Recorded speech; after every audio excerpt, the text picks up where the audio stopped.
4 bypass రోడ్లోని తిమ్మయ్య కళ్యాణ మండపం ఎదురుగా ఉన్న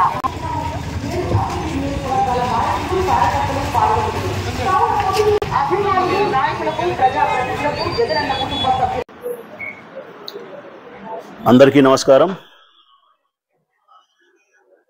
ఎన్నికల ప్రచారంలో భాగంగా ఈరోజు వైఎస్ఆర్ కాంగ్రెస్ పార్టీ 30వ వార్డులో స్థానిక కౌన్సిలర్ మీగడ దీప్తి గారి నాయకత్వంలో, మున్సిపల్ చైర్మన్ భీమునిపల్లి లక్ష్మీదేవి గారి నేతృత్వంలో, పెద్దలు ధనియాల గంగిరెడ్డన్న, వారికి సంబంధించిన అనునీయులు, బంధువులు, స్నేహితులు, వైఎస్ఆర్ కాంగ్రెస్ పార్టీ ప్రజాప్రతినిధులు, కార్యకర్తలు, నాయకులతో పెద్ద ఎత్తున ఈరోజు 30వ వార్డులో ప్రచారాన్ని నిర్వహించడం జరిగింది.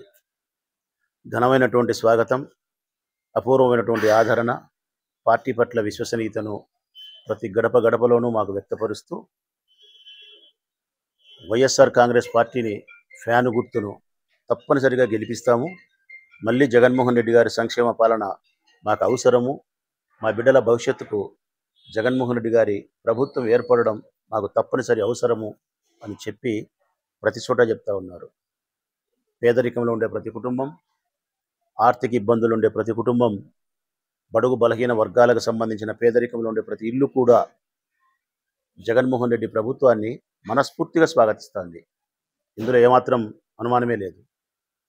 మాకు శ్రీరామ రక్ష, వారి అభిమానం, వారి ఆశీస్సులు. పెద్ద ఎత్తున వైఎస్ఆర్ కాంగ్రెస్ పార్టీ రాష్ట్రంలో గెలవబోతోంది. ప్రొద్దుటూరు నియోజకవర్గంలో కూడా చాలా పెద్ద మెజార్టీతో వైఎస్ఆర్ కాంగ్రెస్ పార్టీ గెలవబోతూ ఉంది. ఇందులో ఎక్కడే కానీ ఆవగించేంత అనుమానం కూడా మాకు లేదు. ఇది మొదటి కారణమైతే, మేము గెలుస్తాము అని చెప్పడానికి, ఆత్మవిశ్వాసంతో చెప్పడానికి ఇది మొదటి కారణం జగన్మోహన్ రెడ్డి గారి పాలన. రెండవ కారణం, ప్రొద్దుటూరు నియోజకవర్గాన్ని శాసనసభ సభ్యునిగా నా నాయకత్వంలో చేసిన అభివృద్ధి మా రెండవ బలం. మేము వరదరాజిరెడ్డి గారి మాదిరి చెట్టు పేరు చెప్పుకొని కాయలు అమ్ముకునే స్థితిలో లేము. ఏమాత్రం అభివృద్ధి చేయకుండా, ఏమాత్రం ప్రజలకు అందుబాటులో లేకుండా, అసలు ఎందుకు తను పోటీ చేసినాడో ప్రజలకు విశ్లేషణ ఇవ్వకుండా, ఏ కారణం చేత తనకు ఓటు వేయండి అని అడుగుతున్నాడో కారణం కూడా చెప్పలేని పరిస్థితుల్లో అభ్యర్థిగా తెర ముందుకు వచ్చినాడు ఆయన. కానీ మేము అట్లా లేము. స్పష్టత ఉంది మా పార్టీకి, మాకు. ఇదిగో వైఎస్ఆర్ కాంగ్రెస్ పార్టీ జెండా అధికారంలోకి వచ్చిన తర్వాత ఈ రాష్ట్రానికి కానీ, ఈ ప్రొద్దుటూరు నియోజకవర్గానికి కానీ ఈ సంక్షేమాన్ని అందించినాం. గడప గడపకు ఈ మేలు మేము చేసినాం. చదువుకునే పిల్లలకైతే విద్యకి ఈ మేలు చేసినాం, స్త్రీలకైతే ఆర్థిక స్వాలంబన చేసినాం, రైతులకైతే రైతు భరోసా కేంద్రాలు, వ్యవసాయానికి ఆర్థిక సహాయాన్ని అందించినాం, వృద్ధులకైతే ఇంటి దగ్గరికే పెన్షన్ పెంచి అందించగలిగినాం. 45 సంవత్సరాల వయసులో ఉండే వివాహితులైనటువంటి చెల్లెళ్ళు ఇబ్బందుల్లో ఉంటే వారికి 18,700 రూపాయలు సంవత్సరానికి ఒకసారి పెన్షన్ ఇచ్చినాం అని, ఇలా అనేక రకాలు. చేనేతలకు మగ్గం నేసే వాళ్ళకు సంవత్సరానికి ఒకసారి 24,000 రూపాయలు ఇచ్చి ఆర్థిక సహాయాన్ని అందించి చేనేత సంస్కృతిని బ్రతికించేదానికి, నేతన్న కుటుంబాన్ని బ్రతికించేదానికి మేము సహాయపడినాం. కాబట్టి మాకు ఓటు వేయండి అని, ఇలా చాలా కారణాలు. 25 లక్షల ఆరోగ్యశ్రీ కార్డు ఇచ్చి నీ కుటుంబంలో ఏ మనిషి కూడా అనారోగ్యంతో ఉండకూడదు, అర్ధాయుష్కుడు కాకూడదని చెప్పి జగనన్న మీకు 25 లక్షల ఆరోగ్యశ్రీ కార్డు అందించినాడు కాబట్టి ఓటు వేయండి అని స్పష్టత ఉంది మాకు. ఎమ్మెల్యేగా చాలా స్పష్టంగా ఉండా. నేను ప్రొద్దుటూరు పురపాలక సంఘానికి సంబంధించిన నిధుల నుంచి 120 కోట్ల రూపాయలతో 41 వార్డుల్లో కావలసిన ప్రతి చోట రోడ్డు వేసిన, కావలసిన ప్రతి చోట కాలువ నిర్మించిన, కావలసిన ప్రతి చోట విద్యుత్ దీపాలను తీసుకురాగలిగినాం, అడ్డముండే ట్రాన్స్ఫార్మర్ను తొలగించగలిగినాం. మున్సిపల్ నిధులు, రాష్ట్ర నిధులు, కేంద్ర ప్రభుత్వ నిధుల నుంచి 150 కోట్ల రూపాయలతో ఈ ఊరికి పట్టి పీడిస్తూ ఉన్న ఏకైక ప్రధానమైన సమస్య త్రాగునీటి సమస్య. ఆ సమస్యను 150 కోట్ల రూపాయలతో మైలవరం డ్యాము నుంచి ప్రొద్దుటూరుకి నీళ్లు తెప్పించి రోజుకొక్కమారు ప్రొద్దుటూరు పట్టణ ప్రజలకు పట్టపగలు కావాల్సినంత సమయం, కావాల్సిన నీళ్లు, శుద్ధి చేసిన నీటిని అందించగలుగుతాను. స్పష్టత ఉంది నాకు. నేను పోటీ చేయడానికి, ఇదిగో నేను ఇది చేసినాను కాబట్టి నేను మళ్ళీ పోటీ చేస్తున్నా, ఇదిగో ఈ అభివృద్ధి చేసినా కాబట్టి నాకు ఓటు వేయండి నేను అడగడానికి నాకు స్పష్టత ఉంది. 53 కోట్ల రూపాయలతో మంచి మార్కెట్ నిర్మిస్తూ ఉన్నాం శివాలయం సెంటర్లో. 52 కోట్ల రూపాయలతో రామేశ్వరం పెన్నా రివర్లో బ్రిడ్జి నిర్మిస్తూ ఉన్నాం. 65 కోట్ల రూపాయలతో వైఎస్ఆర్ ఇంజనీరింగ్ కాలేజ్ ఇన్ఫ్రాస్ట్రక్చర్ అంతా పిల్లలకు డెవలప్ చేస్తూ ఉన్నాం. 24 కోట్ల రూపాయలతో గవర్నమెంట్ హాస్పిటల్కు నిధులు మంజూరు చేయించినాం. 24 కోట్ల రూపాయలతో ఎస్ఎన్ఆర్ గవర్నమెంట్ ఆర్ట్స్ కళాశాలకు నిధులు మంజూరు చేసినాం. 4 ప్రాథమిక ఆరోగ్య కేంద్రాలు కట్టగలిగినాం. 5 కోట్ల రూపాయలతో మున్సిపల్ పార్కును అందంగా తయారు చేసి ఈరోజు తల్లులకు, పిల్లులకు, కుటుంబ సభ్యులకు అందించగలిగినాం. శనివారం, ఆదివారం వస్తే 10,000 మంది పోతున్నారు ఆ పార్కు. 160 కోట్ల రూపాయలతో కాలువల ఆధునీకరణ పనులు చేస్తూ ఉన్నాం. 160 కోట్ల రూపాయలతో భూమిలో నీళ్లను సప్లై చేసే పైపులను 70 సంవత్సరాల కిందటి అవి తీసేసి కొత్తవి వేస్తూ ఉన్నాం. 300 కోట్ల రూపాయలతో గ్రామీణ ప్రాంతాల్లో రోడ్డు నిర్మించగలిగినాం. ఇల్లు లేని నిరుపేదలకు 24,000 మందికి ఇళ్ల పట్టాలు ఇచ్చి డీగేటి పట్టాలు కాకుండా రిజిస్ట్రేషన్ చేసి అమ్ముకుంటే స్వేచ్ఛను, స్వతంత్రతను కల్పించినాం. 1,80,000 రూపాయలు ఇంటికి ఇచ్చి ఇల్లు కట్టే బాధ్యత కూడా మేమే తీసుకున్నాం. ఇళ్లను కూడా నిర్మిస్తూ ఉన్నాం. ఇట్లా ఈ నియోజకవర్గాన్ని నేను అభివృద్ధి చేయగలిగినాను. ఈ నియోజకవర్గాన్ని అభివృద్ధికి కవలపిల్లలు చేయగలిగినాను. కాబట్టి నాకు ఓటు వేయండి అని చెప్పడానికి స్పష్టత ఉంది. అంతేకాకుండా మేము రాజకీయ జీవితం ప్రారంభించినప్పటి నుంచి ఈ క్షణం వరకు, ఈరోజు గంగిరెడ్డన్న ఇంట్లో కూర్చునేంత వరకు, ఈ క్షణం వరకు ప్రజా జీవితం మమైకమై ఉండాం. ప్రజా జీవితంతో పెనవేసుకొని ఉండాం. కష్టములో, సుఖములో, దుఃఖములో, అవసరములో, ఆపదలో, ప్రతి సందర్భంలోనూ ఉండాం. ఈరోజు ఉండాం, ఈరోజు లేమనేది లేకుండా ప్రతి సందర్భంలోనూ ఉండాం.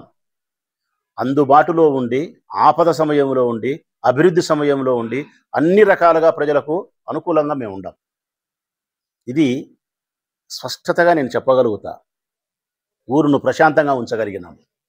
ఇవి చెప్పి నా జెండాకు ఓటేయండి, నా పార్టీకి ఓటేయండి, నాకు ఓటేయండి.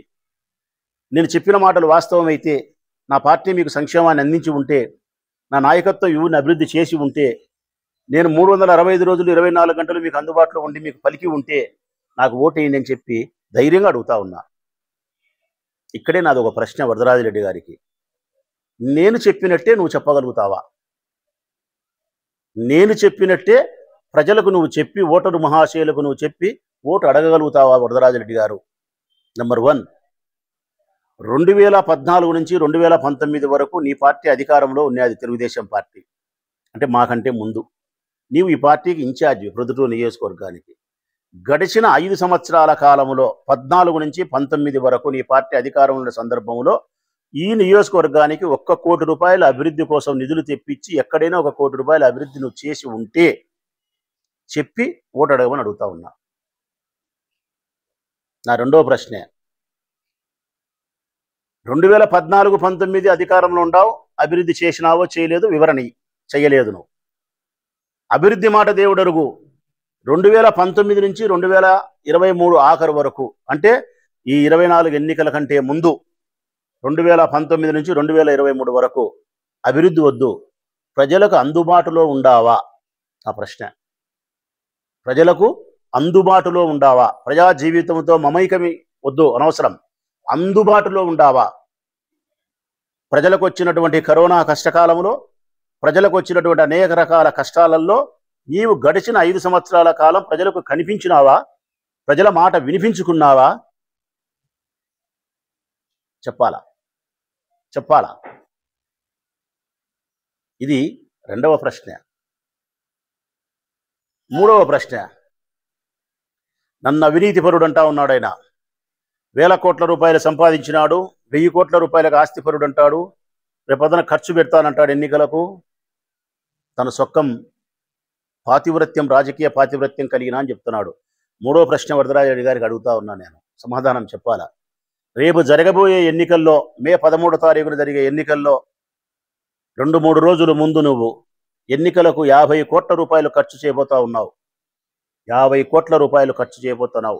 50 నుంచి 60 కోట్ల రూపాయలు ఖర్చు చేయబోతా ఉన్నావు. ఈ 50 నుంచి 60 కోట్ల రూపాయల డబ్బును ఒక సామాన్య రైతు కుటుంబంలో జన్మించిన ఓ వరదరాజిరెడ్డి, నీకు ఎక్కడి నుంచి వస్తున్నాయి ఈ డబ్బులు? పత్తి అమ్మినావా? శనిగలు అమ్మినావా? లేకుంటే నీకు కాలేజీ అమ్మినావా? అసలు కాలేజీ నీకు ఎట్లొచ్చింది సామాన్యమైన రైతుకు? 2024 మే 13వ తారీఖున జరిగే ఎన్నికల్లో వరదరాజిరెడ్డి గారు 50 నుంచి 60 కోట్ల రూపాయలు ఖర్చు చేయబోతా ఉన్నారు. ఈ 50 నుంచి 60 కోట్ల రూపాయలు సామాన్య రైతు కుటుంబంలో జన్మించిన నీకు ఏ విధంగా వచ్చినాయో సమాధానం చెప్పాలా. నీతిగా వచ్చిందంటావా, అవినీతిగా వచ్చిందంటావా, లేక నా కొడుకు వ్యాపారం చేసి సంపాదించినాడని చెప్తావా? వ్యాపారం చేసి సంపాదించినాడని చెప్తాడు. నీ కొడుకు వ్యాపారం చేసి సంపాదిస్తే మరి మా అన్న వ్యాపారం చేసి సంపాదించకూడదా? నేను వ్యాపారం చేసి సంపాదించుండకూడదా? మేము చేస్తే వ్యభిచారము, నీవు చేస్తే శృంగారమా? ఇదేనా నీ నీతి? ఈ ప్రశ్నకు నువ్వు సమాధానం చెప్పాలా. ఇక 4వది, నీ రాజకీయ జీవితం ప్రారంభమైనప్పటి నుంచి ఈనాటి వరకు నీవు కానీ నీకు కొడుకు కానీ ఏ అసాంఘికమైన కార్యకలాపాలు కానీ, ఏ అవినీతి కానీ, ఏ పనికిమాలిన పనులు కానీ చెయ్యలేదని ప్రజలకు నువ్వు చక్కగా సమాధానం చెప్పగలుగుతావా? హత్యలు కానీ, అసాంఘిక కార్యకలాపాలు కానీ, అవినీతి కానీ, అక్రమాలు కానీ, రాజకీయ అధికార దుర్వినియోగం కానీ చెయ్యలేదని నువ్వు చెప్పగలుగుతావా? చెప్పేది శ్రీరంగ నీతులు, దూరేది ఎక్కడికో. నీకొక నీతి, ఇతరులకు ఒక నీతి. ఈ సిద్ధాంతం నీకు నచ్చకనే నిన్ను నేను వ్యతిరేకించినది. Rule is rule for all. ఈ సిద్ధాంతం రాచమల్లుకి ఇష్టం.